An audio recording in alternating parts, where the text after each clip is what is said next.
Okay, so here we are, 2022, another year with our Nintendo Switch. But if you're watching this, chances are pretty good you probably don't have a Switch yet. You're wondering, this far into the game, this far in, should I buy a Nintendo Switch? Which one should I buy? Should I be waiting for a new one? These are good questions. They all have easy answers though, and I'm going to give them all to you right now.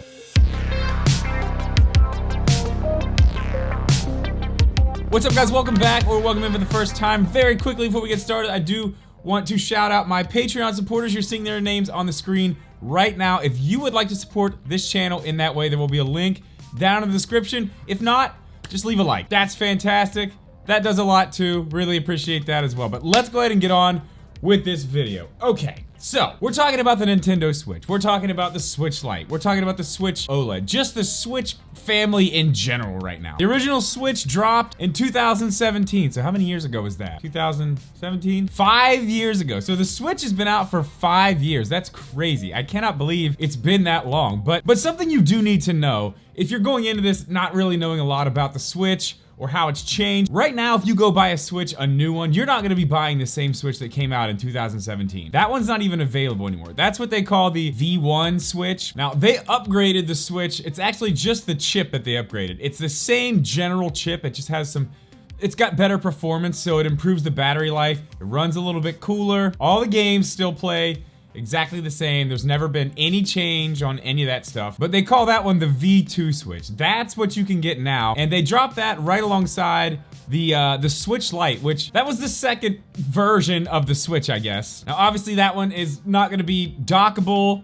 It's got no detachable Joy-Cons. I have a video going over the differences between all three of the Nintendo Switch. I have a video I'll link at the end. I'll make sure and remind you guys about that, but it'll show you the differences between all the Switches. We don't really need to get into all that in this video, but so we've got the two, and then recently, this past year, they released the OLED, which is the one that I've been using the most. I really do like the OLED, and again, I've got other videos for that. It's not really what we're talking about here. So over the past 5 years, we've had really 4 different versions of this thing come out. They all pretty much run the same games, but I can already say pretty early in this video, and you know, there's a lot more to talk about, but the Switch is definitely still worth it in 2022 for a lot of reasons. The first one, as I was just talking about, the fact that we've upgraded now to the OLED and even the V2. If you get the V2 or the Lite, it's got the upgraded chip in it, and it does run, your battery life is double what the original was. So the improvements are there. This thing just keeps getting better and better. Another thing to think about, which is honestly one of the biggest reasons I think a Nintendo Switch is worth it, no matter really what year it is. In 2017, the first year of the Switch, 2017 and really 2018 were massive years for Nintendo as far as their software goes. I mean, just the amount of games that were released in those years alone are enough for anybody to be happy with a Nintendo Switch that doesn't have one right now. Just the games that were released in those years alone would be enough to probably hold somebody over until the next console comes out, or the Switch 2, or whatever it's gonna be, which we will talk about in a second, because we'll get to that. But the library for the Switch at this point, 5 years in, is absolutely massive. And there are some absolutely incredible games on this system that you cannot play anywhere else. That's another thing. You know, when you're talking about the Switch, you're talking about Nintendo, and with Nintendo comes things like Mario, Zelda, Mario Kart.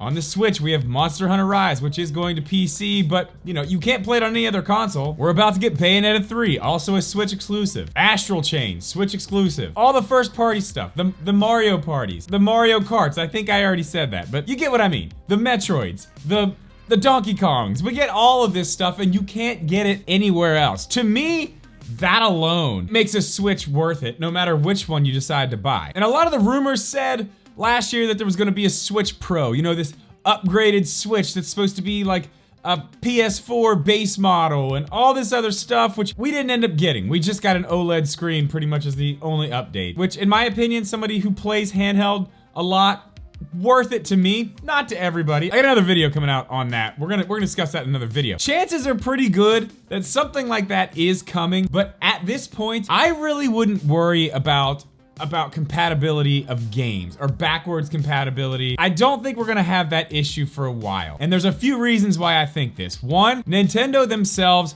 has already said that we're about halfway through the Switch's lifespan right now. So about 5 years in, they said this late last year. So about 5 years in, we're halfway through. So we're gonna have another 5 years of maybe not this exact Switch, but we're gonna have another 5 years with the Nintendo Switch. And at this point, you know, like I talked about in the last video, anybody out here trying to say that they know what Nintendo is going to do at one point or another is just, they're guessing. They don't know because nobody really knows what they're gonna do. We thought we were getting the Pro, we didn't. There's no reason to wait. If you want a Switch, there's no reason to wait. Like, oh, maybe there'll be a Pro or maybe there'll be this. We don't know. So my advice is just get the Switch. If you want a Switch, you want to play these games, just get one. Also, in my opinion, is it worth it to pay the price? Is it worth it for the $200 or the $300 or the $350, depending on which one you get? I think honestly, yeah, 2 of them are worth it at this point. I don't know if I would go for the V2 at this point in time, but I mean, you know, everybody's got a budget, things change. Again, that's all for another video. But one more reason that I don't think anybody should really be worried about the Switch going anywhere anytime soon is just take a look at Xbox and PlayStation and the way that they've done this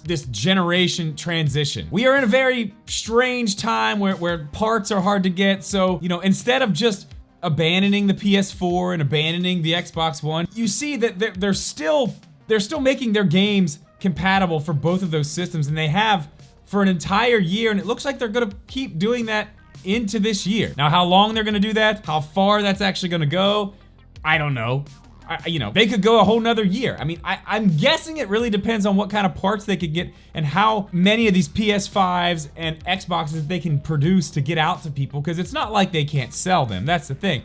It's hard for them to produce them, and if Nintendo is going to be making a new system, at this point in time, they're gonna end up having the same problem. So I really wouldn't worry too much about you know, buying a Switch and then being left behind for the new one. Now, obviously, I don't know for sure, but I would say that this Switch is gonna be compatible with the next at least 4 years, 5 years of games. Now, obviously, we've seen Nintendo do things with the 3DS and the new 3DS where there's been games that run way better on the new 3DS, and that's really just stuff you're not gonna get around that. They did the same thing with Xbox when they put out the Xbox One X and S. It just performed better than the old one. And something else you can get with the Switch, and this can go either way depending on where you stand on this. And I agree, it needs work. I said in the video I made on the Switch Online and the expansion pack that I want to see where it's at a year from when it came out, and we're barely into that. So I'm still kind of neutral on that, but let's say you're somebody who used to have a Nintendo system, maybe the 64, a Super Nintendo, maybe just the original Nintendo. You're getting a pretty good variety of those games for free when you sign up for the online service. Now, to get the 64 ones, yes, it is quite a bit more expensive. You're getting the Sega games with that too, but for somebody who's interested in something like that, that's a great way to play these games. It's probably the best way to play these games, although, you know, there are some slight problems with some of the 64 games that are just, I don't know, I'm not getting into that again.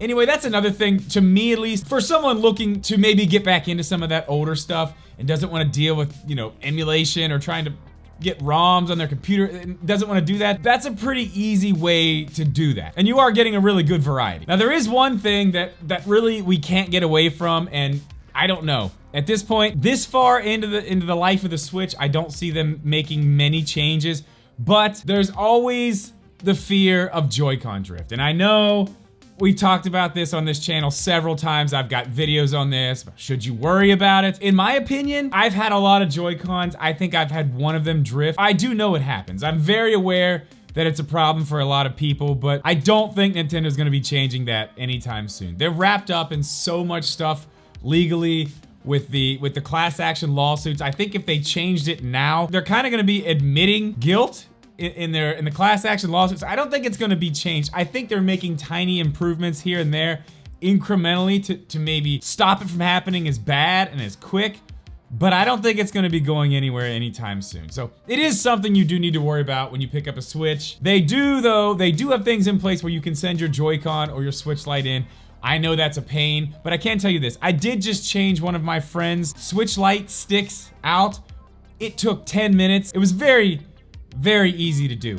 you can watch a video online and pretty much do it yourself. As long as you're very careful and you have the right tools with you to do it, it's a 10-minute job. The sticks are $3. It's really not a crazy deal. And I know there's a lot of people out there that don't want to deal with that, and that's fine. Honestly, I know a lot of people who are afraid to even use their Joy-Cons because they don't want them to get drift. They just play with a Pro controller or a regular controller, either in TV mode or tabletop mode all the time. But I mean, I gotta say, besides the Joy-Cons, I mean, you guys know, I love the Switch. It's my favorite console.